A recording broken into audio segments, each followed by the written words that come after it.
transform challenging conversations with unconscious people into moments of growth. The path of compassionate strength.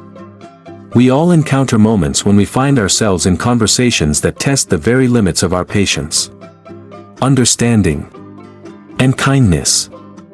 These moments often arise with individuals who, for one reason or another, seem trapped in their own unconscious patterns, whether it's defensiveness, ignorance, or an unwillingness to listen. But what if I told you that these conversations hold within them the seeds of profound personal and collective growth? What if these challenging interactions are not obstacles but sacred opportunities to transform, learn, and expand your own consciousness? The first step is to recognize the nature of unconsciousness in others. When someone speaks or acts in a way that feels hurtful, dismissive, or closed-minded, it is often a reflection of their inner struggles, fears, or limitations. They may not even realize how their words or actions impact those around them. It's not an excuse, but an explanation. And here is where the opportunity lies, when you can see their unconsciousness not as a personal attack, but as a cry for help, a reflection of their own pain. You unlock a hidden doorway to compassion. Ask yourself, how often do I truly listen without judgment? When someone says something that triggers me, do I react from a place of ego? Or do I respond from a place of wisdom? True transformation begins with the ability to pause. In the heat of a challenging conversation, there is immense power in the pause. When you feel anger rising or frustration boiling over, take a deep breath. That single breath creates a moment of spaciousness, a crack in the cycle of reaction. In that space, you have the choice to respond differently. You can choose patience instead of anger, curiosity instead of defensiveness. Imagine this: someone confronts you with an accusation. "You never listen to me," they say, their tone sharp and biting. Your instinct might be to defend yourself, to argue, to point out all the times you have listened. But what happens if, instead, you pause and ask, what makes you feel that way? Not as a strategy to manipulate, but as a genuine inquiry. What shifts in the energy of that moment? This is not about suppressing your emotions or allowing others to mistreat you. On the contrary, it is about stepping into your power, your ability to remain rooted in your truth while being open to theirs. It's about embodying what I call compassionate strength. Compassionate strength is the ability to see another's pain without losing yourself in it. It's the art of being present for someone else's unconsciousness without being pulled into it. And this requires practice. Reflect for a moment. When was the last time you felt truly heard? How did it feel to have someone hold space for you without trying to fix, judge, or dismiss you? Now ask yourself, how often do I offer that gift to others? As you navigate challenging conversations, remember this: your presence is more powerful than your words. People may forget what you say, but they will never forget how you made them feel. When you remain calm and centered, you become a mirror for their unconsciousness. And sometimes, seeing themselves reflected in your stillness can spark their own journey toward awareness. But here's the paradox: you cannot transform anyone else's unconsciousness. That is their journey. Your task is to transform your own reactions. To use these moments as a practice ground for your own growth. So, I leave you with a question: what would it look like to approach every difficult conversation as if it were a spiritual practice? How would it feel to see each interaction as a chance to grow, not despite the challenge, but because of it? When you're ready, let's continue to the next part, where we will explore how to integrate boundaries and discernment into this practice without compromising your own well-being. The dance between boundaries and openness. As we deepen this exploration, it's crucial to address a delicate balance: How do we remain open and compassionate in challenging conversations while also honoring our own boundaries? This is a dance. One that requires self-awareness, discernment, and a deep commitment to our own well-being. Openness without boundaries can leave us vulnerable to emotional harm, while rigid boundaries can isolate us from meaningful connection. The art lies in knowing when to engage and when to step back, when to offer your presence and when to protect your energy. Let's begin with the idea of boundaries. Many people misunderstand boundaries, seeing them as walls meant to keep others out. But true boundaries are not walls, they are bridges. They communicate clearly what is acceptable and what is not, while still leaving space for connection. Imagine a conversation where someone speaks to you in a way that feels disrespectful or dismissive. Your instinct might be to either shut down or lash out. But what if, instead, you calmly said, "I want to have this conversation, but I need us to speak to each other with respect. Can we try again?" This is a boundary, expressed with clarity and kindness. It doesn't shut the door, it opens it in a healthier way. Ask yourself, how often do I communicate my needs clearly in conversations? And when I don't, how does that impact the dynamic? At the same time, openness requires us to cultivate empathy and curiosity. When we encounter someone's unconsciousness, our default reaction might be frustration or judgment. But what if we replaced judgment with curiosity? What if we asked ourselves, what might this person be feeling that they are struggling to express? This doesn't mean excusing harmful behavior, but it does mean seeing beyond it.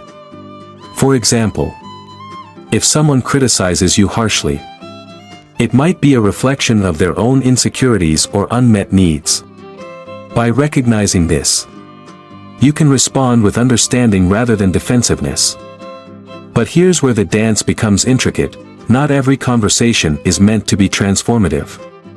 Some people are not ready to engage in a way that fosters growth. And that's okay. Your responsibility is not to fix them or to sacrifice your own peace. Let's explore discernment. How do you know when to lean in and when to step away? Discernment requires listening, not just to others, but to yourself. Pay attention to your body, your emotions, your intuition. If a conversation leaves you feeling drained, anxious, or disconnected from yourself, it might be a sign to set firmer boundaries. For instance, if someone repeatedly dismisses your perspective or refuses to engage in good faith, it's okay to say, "I don't think this conversation is serving either of us right now. Let's revisit it when we can approach it with more openness." This is not avoidance, it's wisdom. Now let's consider the role of vulnerability.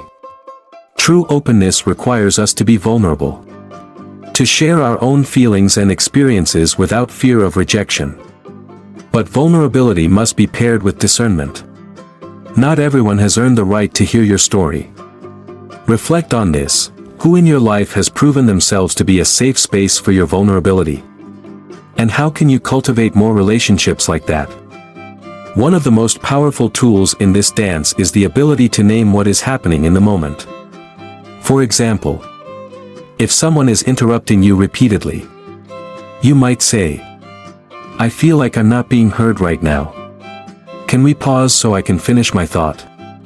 This simple act of naming can shift the energy of the conversation. But what about the moments when naming doesn't work? When the other person is too entrenched in their own unconsciousness to meet you halfway? In those moments, the most profound act of self-love is to let go.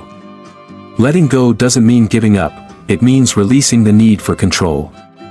The need to be understood. The need to change someone else. It's about trusting that your worth is not defined by how others perceive you. So, I ask you, how do you honor your own boundaries while staying open to connection? And how do you discern when to hold on and when to let go? When you're ready, we'll move to the final part, where we will explore how to transform these practices into a way of being that not only uplifts your life but also inspires unconscious people to awaken in their own time. Becoming a mirror for awakening.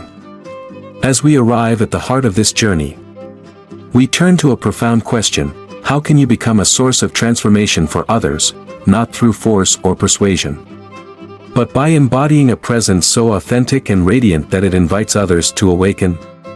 This is not a process of doing, but of being. It's about becoming a mirror in which others can see their own unconsciousness and, perhaps, begin to glimpse their true potential. The first step in this transformation is radical self-awareness. To hold space for someone else's awakening, you must first be deeply anchored in your own consciousness. This means continually observing your thoughts, emotions, and reactions. It means asking yourself, am I responding from a place of love and clarity, or from a place of ego and fear? In conversations with unconscious people, this self-awareness becomes your compass. If you feel triggered or defensive, pause and ask, what is this reaction teaching me about myself? Often, the behaviors we find most challenging in others are mirrors of unresolved aspects within ourselves. For example, if someone's stubbornness frustrates you, it may reflect a part of you that struggles with flexibility or acceptance. By recognizing this, you transform the conversation into an opportunity for your own growth. Now, let's explore the power of presence. When you remain fully present in a conversation, you create a space where unconsciousness cannot thrive. Presence is like a candle in a dark room, it illuminates what was hidden. When someone is met with your calm, non-reactive presence, they are subtly invited to examine their own state of being. But presence is not passive. It requires courage and intentionality. It means listening not just to the words being spoken, but to the emotions and needs beneath them. It means asking questions that gently challenge unconscious patterns, such as, what would it feel like to approach this from a different perspective, or, is this belief truly serving you? And yet, the most profound transformation often happens not through words, but through silence. There is immense power in holding a pause, a moment of stillness where the noise of ego subsides, and the truth can emerge. When you resist the urge to fill the silence with explanations or arguments, you create space for the other person to hear themselves. Reflect on this. How often do you allow silence to speak in your conversations? And what might happen if you trusted silence as much as you trust words? Another key to becoming a mirror for awakening is humility. Recognize that you are not here to fix or save anyone. Awakening is a deeply personal journey, and each person must walk their own path. Your role is simply to embody the qualities you wish to see in others: compassion, patience, and openness. Consider this analogy: a tree does not convince birds to rest in its branches, it simply stands tall, offering shade and shelter. In the same way, your presence can offer a refuge of wisdom and understanding, without demanding anything in return. But let us also acknowledge the reality: some people may resist your presence, your compassion, or your attempts to connect. This resistance is not a reflection of your worth or your efforts. It is simply where they are in their journey. And that's okay.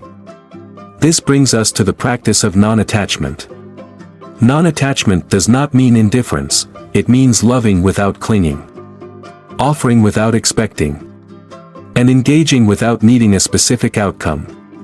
When you detach from the need to change someone, you free yourself to focus on what you can control: your own growth and integrity. Let me ask you, what would it feel like to love someone without needing them to understand you? To offer your presence without expecting recognition or agreement? Finally, remember that your energy speaks louder than your words. The state of your own consciousness creates a ripple effect that influences those around you. If you cultivate peace within yourself, that peace will naturally extend into your conversations. If you embody authenticity and joy, others will feel it, even if they cannot name it. But here is the ultimate truth: awakening is not about arriving at a destination. It is about embracing the journey, moment by moment, conversation by conversation. Each interaction, no matter how challenging, is an opportunity to practice presence, compassion, and discernment. So, as we conclude this exploration, I invite you to reflect on one final question: how can you live in such a way that your very presence becomes an invitation for others to awaken? This is not a task to be completed or a goal to be achieved. It is a way of being, a lifelong practice of embodying the qualities you wish to see in the world. And in doing so, you transform not only your own life but also the lives of those you encounter. One conversation at a time. The journey continues. The next step is yours to take.